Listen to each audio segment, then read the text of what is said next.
kapatid, sa aking buhay, nung ako po ay nagsisimula sa aking buhay, pagpasok sa seminaryo, sabi ko sa aking pangalawang kapatid, because I'm the eldest in the family, sabi ko sa kanya, ikaw na ang bahala kay nanay, kay tatay, at sa iba nating mga kapatid. Ang sagot ng aking kapatid, oo kuya, akong bahala. Pangalawang taon ko sa seminaryo, tumawag yung aking uncle sa seminary, tinatanong niya kung makakauwi ako ng bahay. Sabi ko, bakit po? Anong nangyari? Ang sabi niya, tinatanong ko kung makakauwi ka sa bahay, sa inyong bahay. Sabi ko po, magpapaalam ako sa aking formator. At ako na may pinayagan, no? Pag-uwi ko ng Zambales, yung aking kapatid, uminom ng lason. No? Ito yung unang pagsubok na dumating sa aking buhay habang iniaalay ko yung aking sarili para makatugon sa magandang plano ng Diyos. Pero dumating ang pagsubok sa aking buhay, no? Hanggang nung ang aking kapatid ay namatay. No?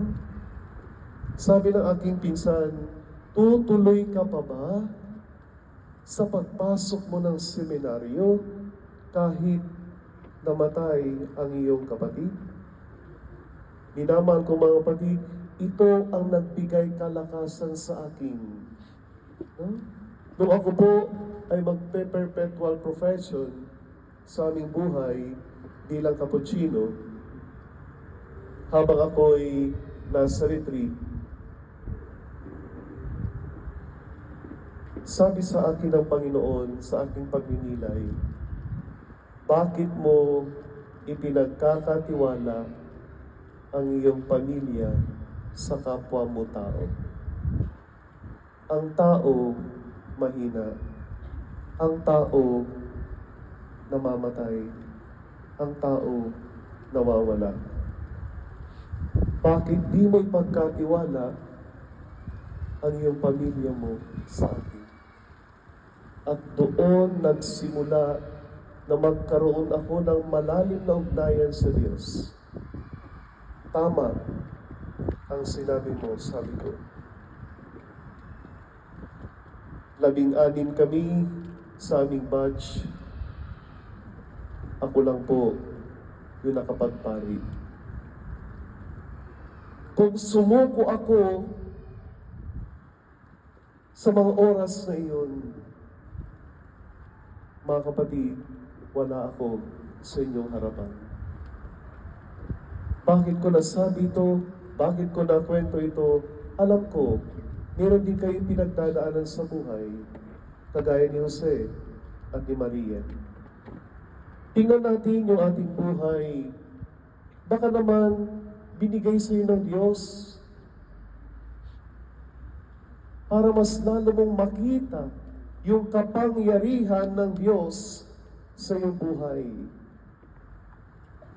At ito yung sinasabi ng ating Panginoon sa atin. Tandaan mo, sumasa atin ang Diyos. Ulitin nga natin, sumasa atin ang Diyos. Kapag mayroong pinanghihinaan ng loob, miyembro man ng iyong pamilya, kaibigan, kasama sa trabaho, kapag siya'y pinanghihinaan, tandaan mo at sabihin mo sa Kanya, sumasa atin ang Diyos. Ito yung dahilan kung bakit ipinadala ng Diyos Ama ang Kanyang anak sa atin, para samahan tayo ng Diyos. Susuko ka pa ba? O tutuloy pa rin tayo? Dahil walang nilalang sa mundong ibabaw na walang pinagdadaanan sa kanyang buhay. Lahat, mga kapatid, Dahil nais ng Diyos na ipakita sa atin na may kapangyarihan ang Diyos na ituwid anuman yung ating pagkakamali. Kaya tayong palakasin ng Diyos at kaya tayong hanguin ng Diyos sa kabila ng mga pagsubok, pagkadapa sa ating buhay. Kaya nga, sinasabi ni Padre Pio, pray, hope, don't worry. Magdasal ka, umasa ka, at huwag kang mag-alinlangan. Magtiwala sa Diyos, umasa sa Diyos, at tingnan kung anong moral lesson ang pwede nating matutunan sa bawat pangyayari sa ating buhay.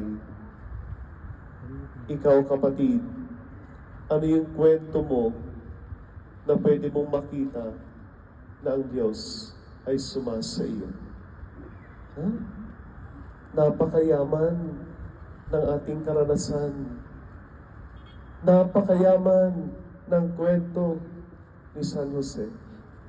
Sana sa ika-4 na simbang gabi natin, tularan natin ang pananampalataya ni Jose. Nagtiwala siya sa Diyos